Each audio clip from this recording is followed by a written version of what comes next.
Sometimes we enter a store, we see a particular item, but we'll pass right over it because it doesn't quite look like something that we would normally use in our space.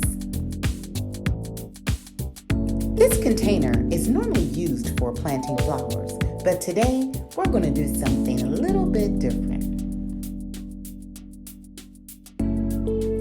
I purchased this container at the Dollar Tree for $1.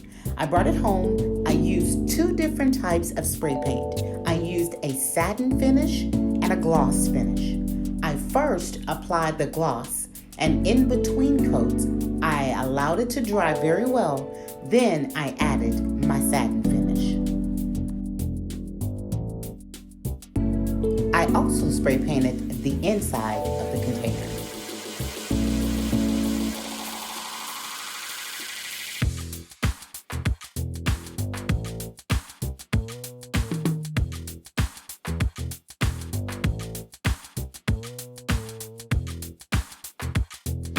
Before I allowed the paint to completely dry, I decided to add some glitter to the front of it, the extra fine black glitter, and I allowed it to bake in the sun for an additional 20 minutes. And guys, this was my end result.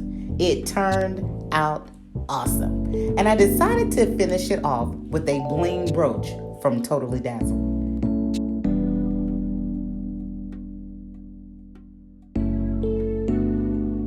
Guys, thanks so much for watching. Please like, comment, and subscribe. And stay tuned. I have more videos coming your way. Until next time, you guys be blessed. I'll talk to you soon. Bye-bye.